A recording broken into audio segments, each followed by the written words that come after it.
What's up, everybody? It's Soren Baker here on Unique Access Entertainment. As always, please hit that subscribe button. It's right down there and it's free. That enables us to keep coming to you guys as often as possible with as many interviews as possible, with as many icons of the game as possible. So please hit that subscribe button, like our content, share it, talk about it, be about it, each one, teach one. And we appreciate your support in getting us this far. Now, today, we have the honor and privilege of being joined by someone I've been listening to for many, many years. Very excited about this because I love interviewing DJs, producers, everybody. So thank you, DJ Lord Jazz. Thank you for coming through, sir. No doubt. Thanks for having me, man. Salute to you and all the hip hoppers out there worldwide.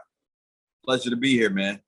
Yeah. It's an honor and a privilege, man, to be here as well. And I really appreciate it. Of course, most people know you through your work for Lords of the Underground. So we'll start with that. And I know you have a lot of stuff going on now, and people should follow you on Instagram if they haven't already, because you're very active on there as well with a lot of your moves, a lot of moves that you make. So let's take it back though. Okay. Because I first heard of you guys back in the 92 era with the Check It Psycho 12-inch. Yeah. So many questions right off the bat. First of all, Pendulum at the time was essentially unknown or very little known. Yourself, you guys, and Diggable Planets, really. So how did Pendulum come about? How did they get on your radar? What was going on? Wow. Okay. So that story went like this. I'll get into the history of Lords of the Underground after, but to answer your question, we were recording with Marley. And, we did Psycho. I think we only did Psycho with Marley. And he had a meeting with Pendulum Ruben Rodriguez, rest in peace. He had a meeting with Ruben because he did a remix for Melissa Morgan, which was an R&B singer. He did a remix. So he had it on DAT. And so when he had this meeting, I don't know if he accidentally put our DAT in, but he put the DAT in. And it was Psycho. And Ruben was like, yo, like, what was that? And Marley's like, oh, that's the wrong DAT. That's the group I'm working with. And so Ruben was like very intrigued, like, I want to hear these guys, man. So he let him hear Psycho. And he wanted to meet us. Me, Do It All and Funky. He wanted to meet the group. And Marley set it up and we went up to Pendulum. They loved, us and of course the music. And from there, we did a single deal. And that's when we did the Psycho and the Check It, Sleep for Dinner. And then after that, we got an album deal. And that's when we started working on Here Come the Lords. So okay. That's how that happened, briefly. Yes. So now we'll take it back. So as I knew from listening to the whole album, Here Come the Lords, and Lord Jazz hit me one time mentioning that you were from Cleveland. So how did you get from Cleveland? How, when, and why did you get from Cleveland to New Jersey to get in with Do It All, Mr. Funky? Well, I am originally from Cleveland. And while doing that record, when Dude did his verse, I think that part just went by a lot of people, man, because, I was in New Jersey a lot with doing funk. So people automatically thought I was from New Jersey. Which I'm not. I've always repped. I did until the end of the album. And then when I heard it, I was like, wait a minute, hold on. I thought they were from Jersey. You see, and I bet you're not believing that he comes from Cleveland. He's like in one ear, out the other. People, I still have to explain that to this day because they think I'm from New Jersey.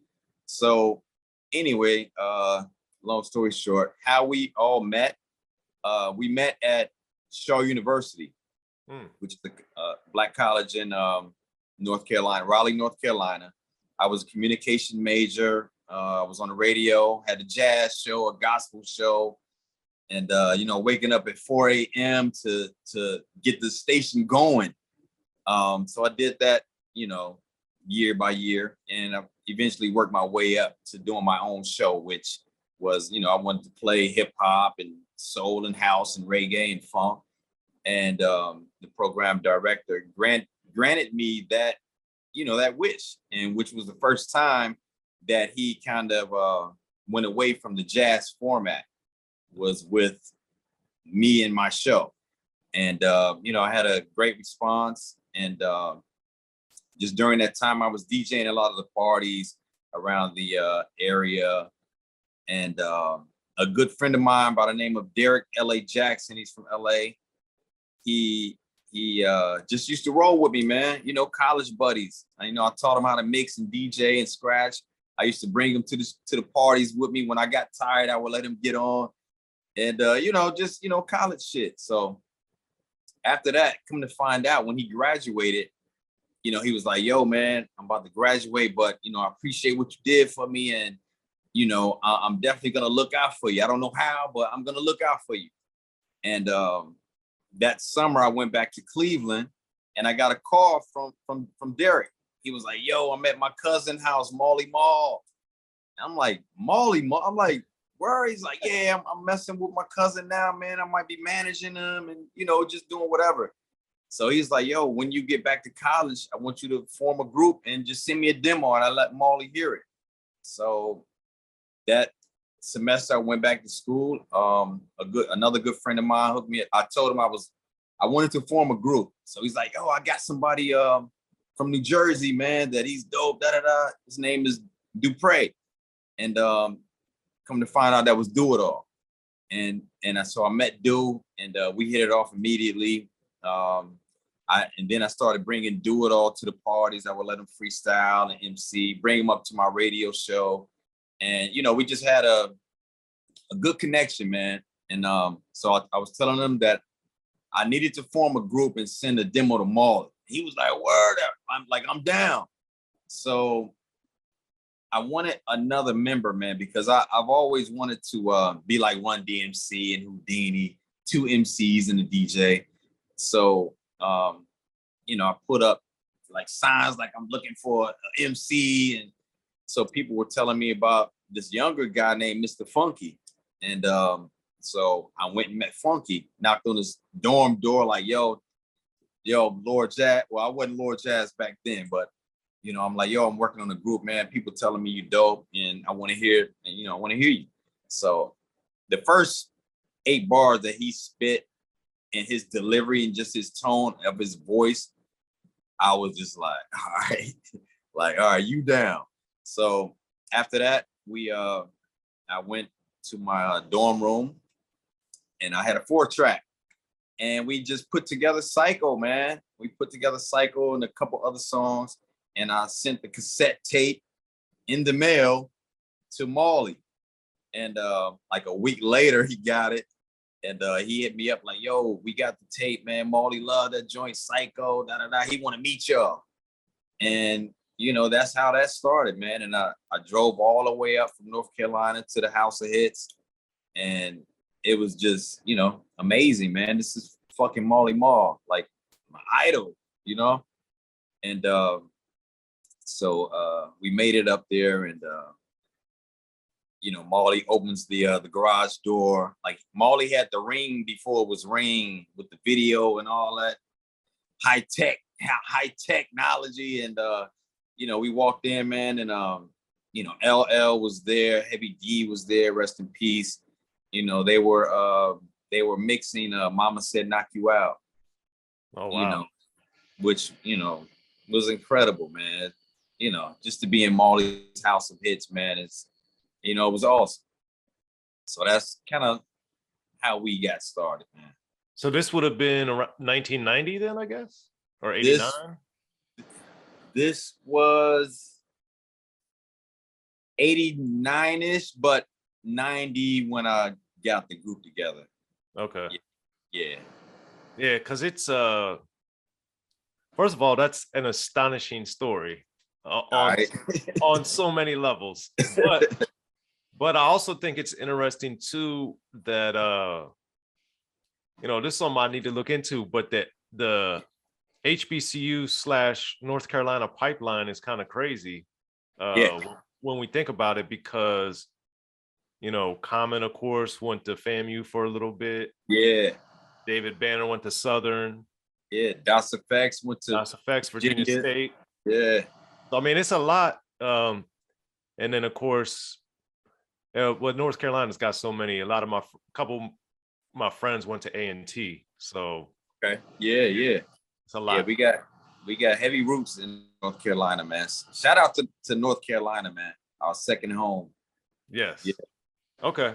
So when you get there, and because for me, when I was getting in the game and I started getting invited to people's houses, Yeah. their real house where they lived, Yeah. I was like blown away. So for you being in college, like, oh yeah, just come to Marley Marl's house. Like what was that happening to you? Man.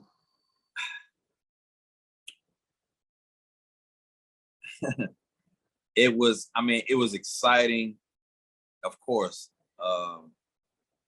Marley, man, this guy was, back in the day being a DJ, when you bought a record, you bought two, of course, maybe even three sometimes. But anytime I saw produced by Marley Marl, especially on Cold Chillin', you grabbed it. You didn't even have to listen to it. You just grabbed it because it's Marley Marl.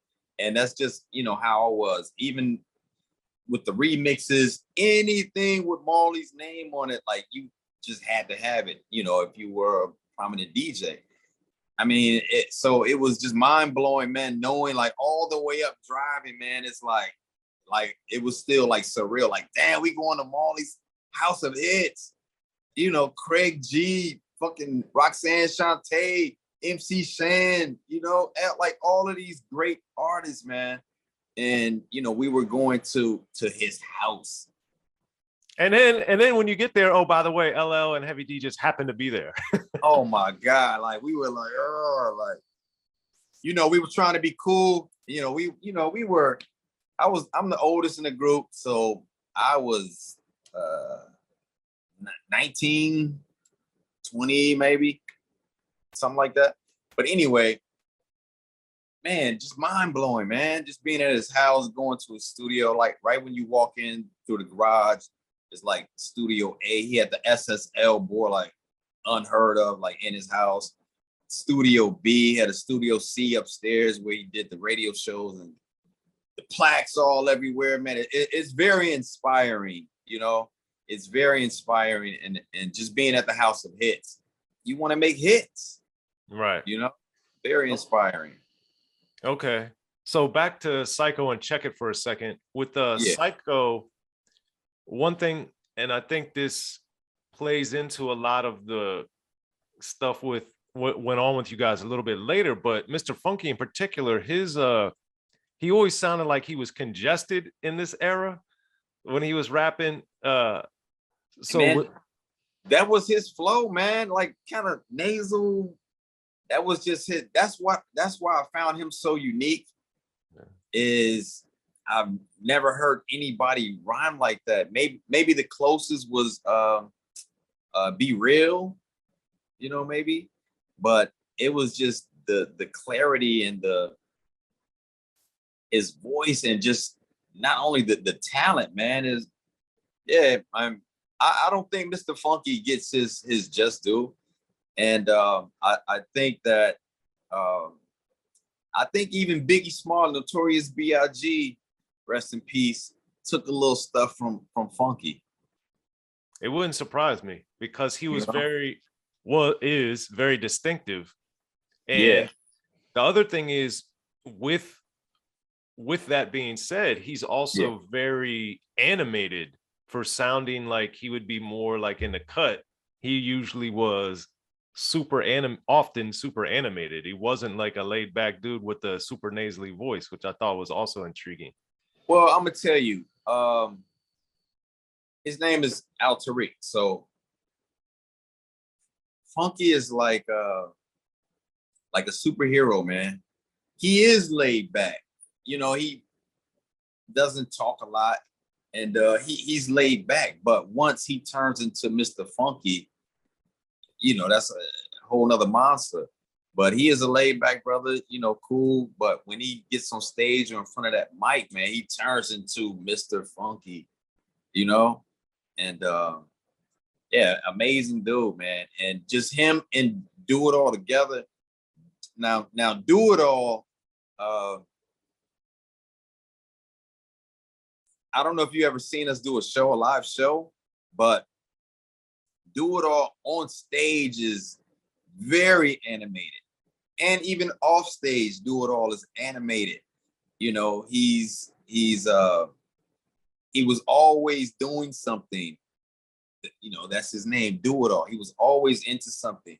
But one thing that he did do that he never strayed from was helping the community. Like he's always done that, man.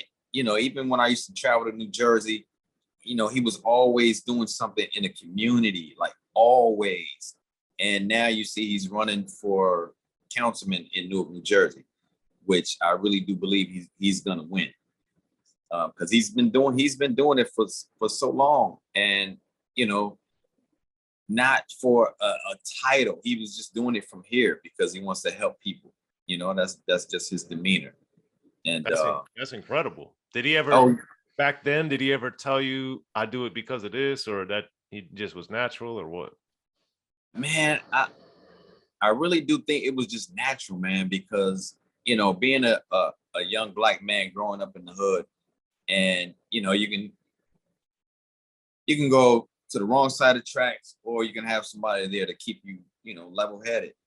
And I think Dude has seen enough in his lifetime to try to steer the younger generation towards the right road, you know. And I think it's just something that he just took up. I think it was just instilled through him with his mother and his family, you know.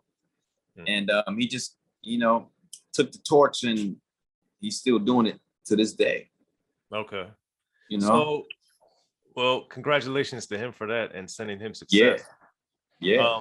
Now, during this era, the 89, 90 era with Check It Psycho, the original versions before they get remixed and all that. But my question is, you have two MCs and a DJ, but personality wise and kind of like role wise, what was Do It All? What was Mr. Funky's kind of spot in Lords of the Underground, like as far as what you guys did or were in charge of or focused on?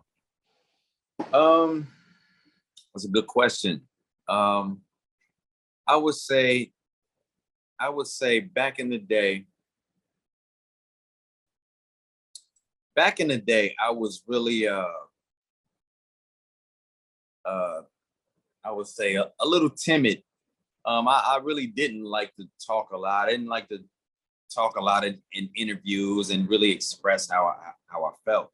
And in Lords of the Underground, me personally, I think like Do It All was kind of like the head man. Even if we never said that, but you know, we would just put, because he loved talking, he loved expressing, and he could just get it off the best way, you know, of the group, as far as I'm concerned. Mr. Funky too, but like I said, Mr. Funky was kind of timid like me, man, until we hit the stage. But Do It All was always kind of